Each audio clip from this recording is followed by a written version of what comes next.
오늘부터 이제 우리가 함께 나누게 될 말씀은 이제 베드로후서의 말씀입니다. 이 베드로후서 여러분들 잘 아시는 것처럼 사도 베드로에 의해서 이제 기록된 말씀이 베드로후서의 말씀인데요. 베드로 전서와 후서 이 두 권의 서신을 기록한 이 베드로 사도가 이 베드로 전서의 경우에는 누구를 향해서 이 서신서를 기록을 했느냐? 바로 이제 그 사도 바울 당시에 그 소아시아, 그러니까 지금 이제 터키 지방이라고 할 수 있죠. 그 터키 지방에 흩어져 있었던 그 초대교회 성도들을 향하여서 기록한 서신이 바로 이 베드로 전서 그리고 후서의 이제 말씀입니다. 그 당시 이제 초대교회, 특별히 이제 이방인 성도들을 위로하고 격려하면서 종말의 때에 그들의 믿음과 신앙을 더욱 온전히 하기 위하여서 쓰인 편지가 이 베드로 전서 그리고 이제 후서의 말씀인데요.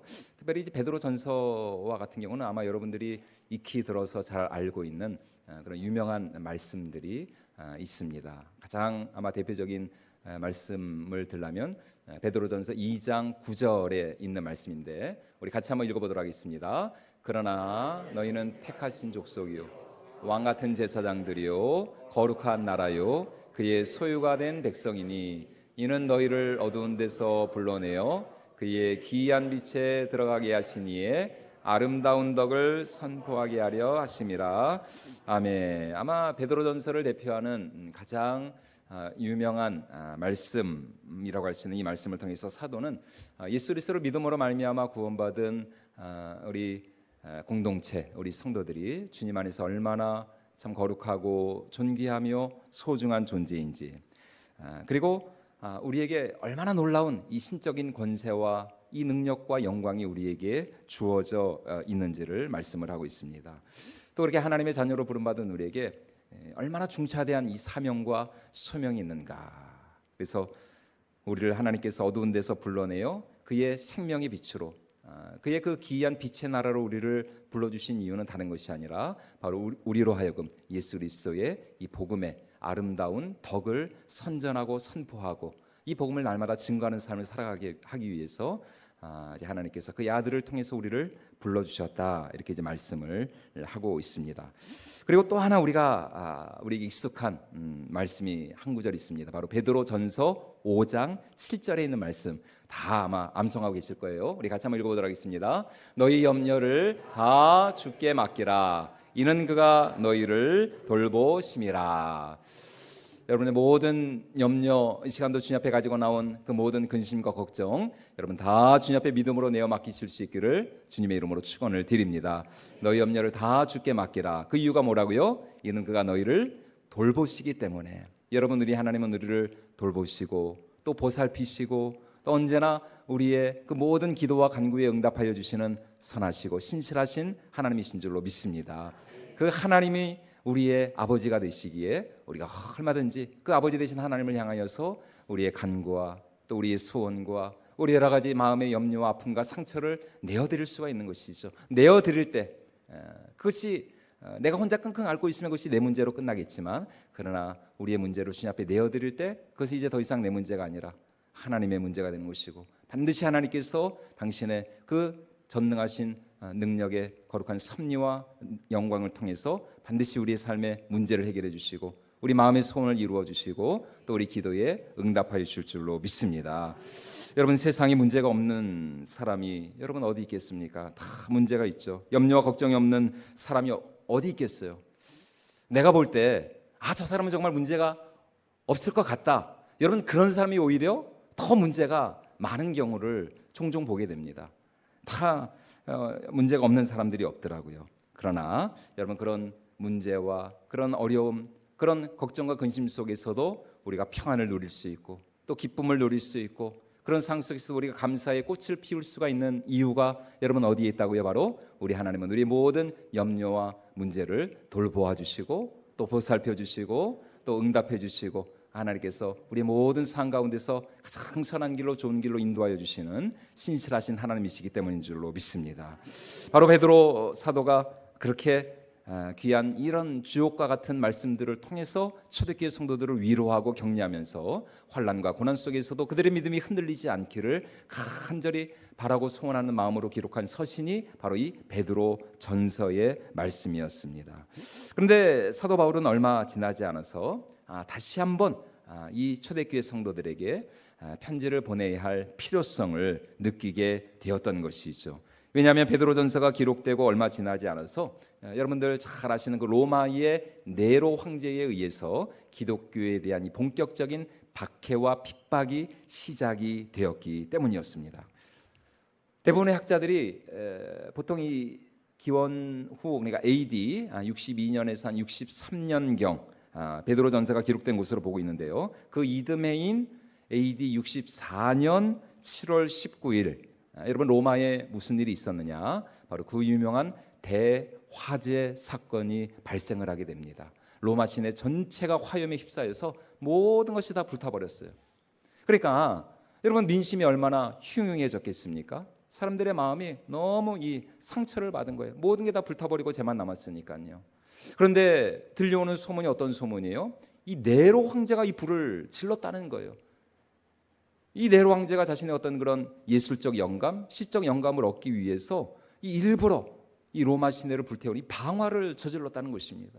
그러니까 얼마나 이 황제에 대한 이 로마 시민들의 이 적개심, 이 분노가 타올랐겠어요.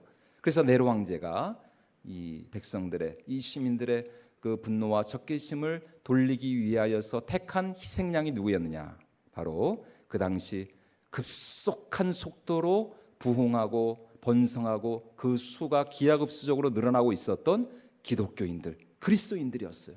바로 저 그리스도인들이 불을 저질렀다. 저 그리스도인들 때문에 이 사고가 난 것이다. 이렇게 이 여론을 그쪽으로 몰아버렸던 것이죠. 그러면서 이 네로 황제에서부터 이 본격적인 기독교에 대한 박해가 시작이 되었다는 것입니다.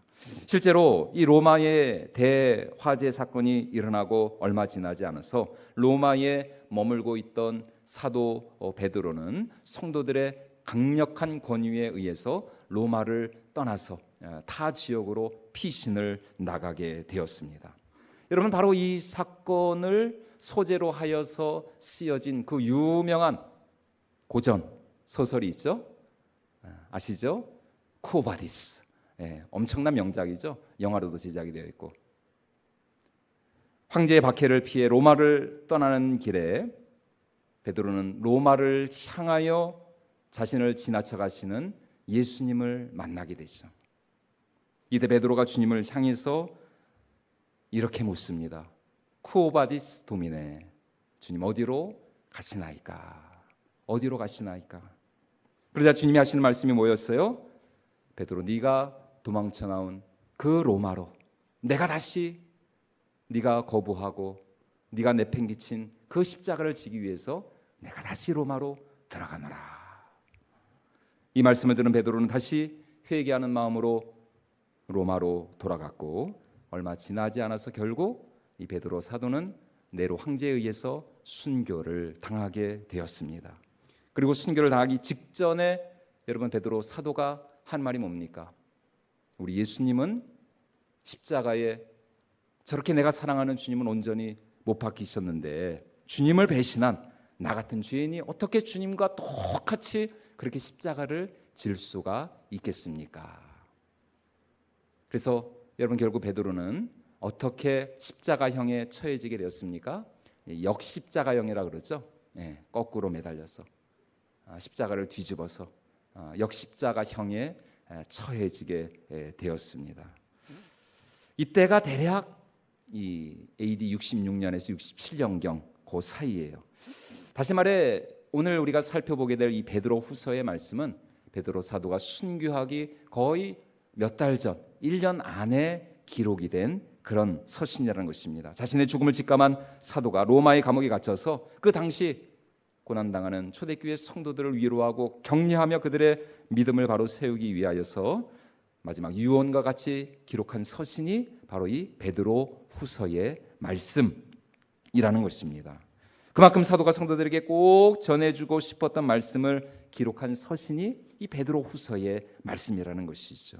다시 말해 사도가 이 서신을 기록할 당시의 상황은 1세대 사도들이 거의 다 사라져가는 상황이었습니다. 대부분의 사도들이 베드로와 같이 순교를 당하거나 아니면 사도 요한처럼 유배를 당하거나, 그리고 로마의 거세지는 핍박과 박해로 인하여서 많은 성도들이 흔들리고 넘어지고 쓰러지며 믿음과 신앙을 떠나고 있는 이때에 베드로 사도는 이 위기 상황 속에서 이 베드로 후서의 말씀을 기록을 하고 있는 것이에요. 게다가 사도들이 사라진 그 자리에 누가 대신 침투해 들어왔느냐? 거짓 교사들, 이 거짓 선생들이.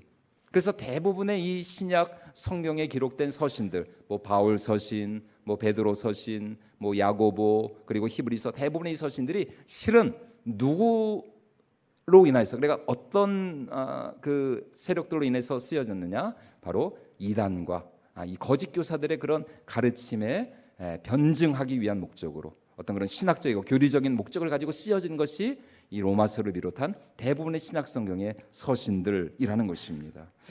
여러분, 그런데 사실 지금 이 시대를 살아가고 있는 오늘 우리도 여러분 마찬가지 아닙니까? 여러분, 오늘 우리 시대 역시 정치적으로나 사회적으로 엄청난 갈등과 혼란과 대립과 불신이 심화되어져 가고 있습니다. 여러분 잘 아시는 것처럼 이 차별금지법과 같은 이런 반기독교적인 사상과 악법이 우리의 믿음과 신앙을, 교회의 존립 자체를 위협하고 있는 시대가 바로 여러분 오늘 우리가 살아가고 있는 이 시대라는 것이. 그러니까 얼마나 여러분 우리가 깨어서 근신하고 경성하며 기도해야 되겠습니까? 하지만 이보다 더 큰 문제는 무엇이냐? 그것은 바로 오늘 우리가 살아가고 있는 이 시대, 이 사회가 점점 더 세속적이고 점점 더 물질주의에 물들어가면서 이 복음의 절대 진리와 가치를 부정하는 이 포스트 모더니즘과 같은 이런 사상들이 활기를 치고 있는 여러분 그런 시대라는 것이. 여러분 전도해 보시면 알죠. 얼마나 복음을 전하기가 힘이 듭니까? 얼마나 교회에 대한 이미지가 안 좋아졌어요. 특별히 코로나 이후에 얼마나 교회를 떠난 성도들이 또 많습니까? 일명 가난 성도들이라 그러죠. 안 나가신 자들.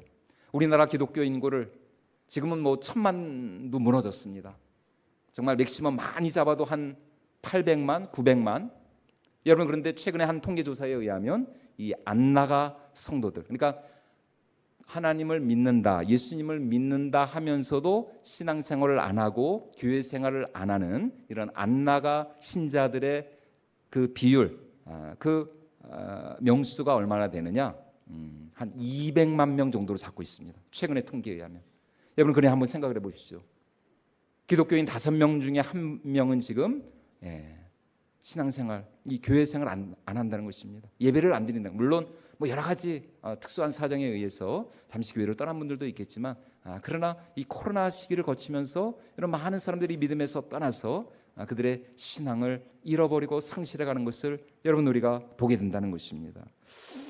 여러분 또한 이 물질적인 이 시대, 정말 물질 만능주의적인 이런 시대를 살아가면서 점점 더 우리의 믿음과 신앙을 지키기가 어려워져 간다는 것입니다. 한마디로 오늘 우리 시대 역시 초대교회와 마찬가지로 이 믿음을 지키며 살아나가기가 점점 더 어려워지는 그런 마지막 종말의 때를 우리가 살아가고 있는 것이죠. 바로 그런 시대를 살아가고 있었던 초대교회 성도들, 그리고 오늘 우리를 향하여서 여러분 이 노 사도가, 이 베드로 사도가 우리에게 주는 첫 번째 교훈이 무엇이냐? 그것은 바로 너희가 은혜로 받은 이 믿음이야말로 어떤 경우에도 너희가 절대로 잃어버려서는 안 될 너희가 소유한 가장 귀한 영적인 자산, 이것이 바로 너희가 은혜로 받은 믿음이다, 이렇게 말씀을 하고 있습니다. 우리 오늘 본문 1절과 2절 말씀을 다시 한번 같이 읽어보도록 하겠습니다. 예수 그리스도의 종이며 사도인 시몬 베드로는 우리 하나님과 구주 예수 그리스도의 의를 힘입어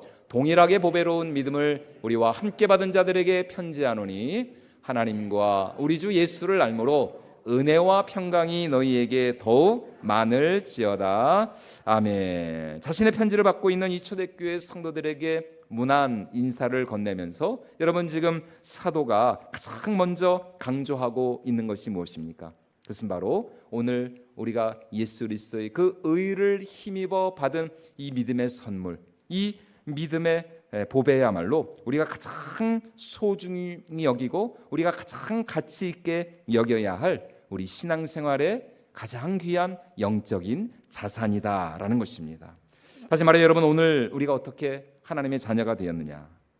여러분, 오늘 우리가 어떻게 그분이 주신 은혜와 평강을 누리게 되었느냐? 바로 하나님이 우리에게 주신 이 믿음으로 말미암아, 이 믿음의 선물로 말미암아 우리가 주님이 주시는 은혜와 평강을 누리게 되는 줄로 믿습니다. 여러분, 이것은 비단 베드로 사도만의 말씀이 아니었어요. 사도 바울 역시 그의 대표 서신이었던 로마서에서 그가 가장 먼저 강조하고 있는 것이 무엇이냐? 그것은 바로 의인은 무엇으로 말미암아 살리라? 믿음으로 말미암아 살리라라는 것입니다. 우리 로마서 1장 우리 17절 말씀 우리 같이 한번 읽어보도록 하겠습니다. 복음에는 하나님의 의가 나타나서 믿음으로 믿음에 이르게 하나니 기록된 바 오직 의인은 믿음으로 말미암아 살리라. 아멘. 여러분, 오늘 우리가 이 믿음으로 말미암아 살게 되는 줄로 믿습니다. 여러분, 우리는 오직 이 믿음으로 말미암아 구원에 이르게 되는 것이요, 이 믿음이 우리를 살리고 이 믿음이 우리를 새롭게 하고 이 믿음으로 말미암아 우리가 진정한 하나님 나라의 축복을 누리게 되는 줄로 믿습니다. 사도 바울뿐만이 아니었어요. 여러분, 히브리서 11장에서도 역시 성경은 우리에게 이 믿음이 얼마나 중요한 영적인 자산인지, 영적인 재산인지를 우리에게 말씀해주고 있습니다. 우리 믿음장으로 유명한 히브리서 11장 6절 말씀을 같이 한번 읽어보도록 하겠습니다. 믿음이 없이는 하나님을 기쁘시게 하지 못하나니 나아가는 자는 반드시 그가 계신 것과 또한 그가 자기를 찾는 자들에게 상 주시는 이심을 믿어야 할지니라. 아멘. 여러분, 어떻게 우리가 하나님을 기쁘시게 드릴 수 있다고요? 우리가 믿음으로 나아갈 때, 믿음이 없이는 하나님을 기쁘시게 드릴 수 없다는 것이에요. 우리가 참 하나님을 기쁘시게 드리고 주님의 마음을 시원케 드리고, 하지만 우리가 하나님의 영광과 기쁨이 되기 위해서는 다른 것이 아닙니다. 매일매일 우리의 그 걸음걸음이 믿음의 발걸음이 되어야 할 줄로 믿습니다. 우리는 믿음으로 살고 그 믿음으로 기도하고, 오늘 이 예배의 시간 역시 우리가 믿음으로 주님 앞에 나아갈 때에 하나님께서는 반드시 우리의 그 믿음을 받으시고 우리의 그 믿음대로 역사하여 주실 줄로 믿습니다. 여러분, 그래서 복음서에 이르렀던 모든 우리 예수님을 만난 사람, 예수님으로부터 고침받고 치유받고 새롭게 변화되어진 그 모든 사람들에게 여러분, 예수님이 하신 말씀이 뭡니까? 내 믿음이 너를 뭐했다고요? 구원하였느니라. 내 믿음이 너를 치유하였느니라. 여러분, 이 믿음이 우리에게 가장 귀한 영적인 자산이 되는 줄로 믿습니다. 여러분, 그렇기 때문에 오늘 베드로 사도가 우리에게 남겨주고 있는 첫 번째 메시지는 바로 하나님이 우리에게 은혜를 주신 이 믿음의 선물을 가장 소중히 여길 줄 알아야 한다는 것입니다. 그 믿음을 가지고 우리가 더 하나님을 신뢰하고 하나님을 의지하고, 정말 이 초대교회 성도들과 같이 고난과 박해와 핍박 가운데서도 우리가 흔들리지 아니하고 참 하나님을 온전히 신뢰하며 바라볼 때에 하나님께서는 반드시 그 믿음을 갚아주시고 그 믿음을 보상해 주시고 그 믿음대로 우리 삶에 놀랍도록 역사해 주실 줄로 믿습니다. 여러분, 오늘 우리 시대 모든 이 고통과 슬픔, 이 모든 불행과 이 아픔의 가장 그 밑바탕에 깔린 그 근본적인 그 원인은 여러분 어디에 있습니까? 그것은 다른 것이 아니죠. 바로 우리 안에 이 믿음이 사라져 가고 있기 때문인 것이에요. 단순히 하나님에 대한 믿음뿐만이 아니라 우리 서로에 대한 믿음, 공동체에 대한 믿음, 또 가족 구성원들에 대한 믿음, 이웃에 대한 믿음. 여러분, 이 믿음이 사라져갈 때 비단 교회에서뿐만 아니라 여러분 이 사회에서도 이 서로 간의 신뢰와 이 믿음이 가장 귀한 사회적 자본이 되고 사회적 자산이 되는 것 아닙니까? 남편이 아내를 믿지 못하고 아내가 남편을 믿지 못할 때, 부모가 자녀를 믿지 못하고 자녀가 부모를 믿지 못한다면 여러분, 그 가정이 어떻게 온전히 세워져 갈 수가 있겠어요? 몇 달 전 주일 사역을 마치고 그러니까 이제 밤에 집에 들어왔습니다. 사역을 마치고 좀 피곤한 몸으로 집에 돌아와서 옷을 갈아입고 씻기 전에 잠깐 식탁에 앉아서 쉬고 있었어요. 근데 옆에서 이렇게 설거지를 하던 저희 집사람이 저에게 무슨 얘기를 하더라고요. 근데 이제 저는 막 사역을 마치고 이제 집으로 돌아왔기 때문에 약간 좀 정신이 없었어요. 막 주일날 뭐 목사가 얼마나 정신이 없고 바빴겠습니까? 좀 약간 좀 정신이 좀 멍한 상태로 이렇게 앉아 있는데 뭐 저 집사람은 뭐 좀 이렇게 중요한 얘기였는지 얘기를 하더라고요. 그래서 그러면서 이제 저한테 뭐 물어보는 거예요. 그러니까 이제 자기가 한 얘기에 대한 어떤 그런 피드백을 받고 싶었던 것이죠. 물어봤어요.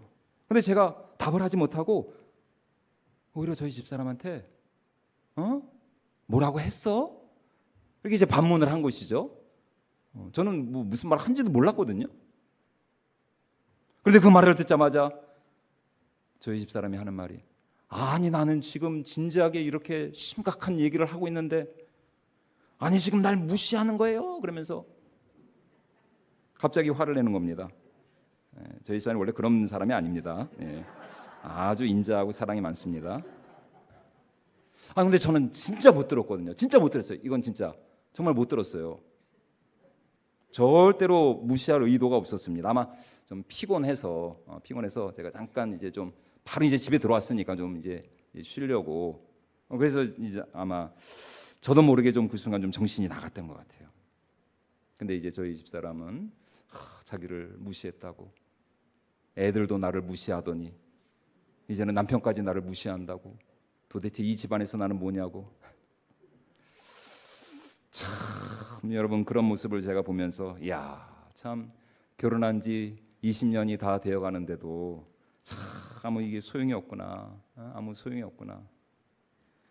우리 안에 진짜 서로에 대한 이 믿음이 없다면, 이건 진짜 신뢰가 없다면, 정말 뭐 목사고 사모고 이거는 참 우리의 관계라고 하는 것은 진짜 살얼음판 같은 그런 것이구나. 그러면서 여러분 제가 참 많은 깨달음을 얻었어요. 여러분, 오늘 사도 베드로가 우리에게 가장 강조하고 있는 우리 신앙생활의 가장 중요한 영적인 자산이 무엇입니까? 바로 하나님에 대한 믿음, 또 서로에 대한 신뢰, 그리고 우리 공동체 안에 이 끈끈한, 정말 이 강력하게 서로 연결되어지고 이어져 있는 이 믿음의 관계. 여러분, 이것이 우리를 살리고 우리를 회복시키고 우리 안에 다시 한번 우리 하나님의 놀라운 회복과 부흥의 역사를 가져오게 될 줄로 믿습니다. 여러분, 그렇기 때문에 이 마지막 종말의 시대를 살아가면서 이 종말의 때에 여러분, 우리가 소유해야 할 가장 첫 번째 이 종말의 이 영성은 무엇이냐? 다른 것이 아니죠. 바로 하나님을 향한, 또 우리 서로를 향한 믿음이 되어야 할 줄로 믿습니다. 바로 하나님이 우리에게 주신 믿음, 이 믿음으로 말미암아 여러분 우리가 살게 되는 것이에요.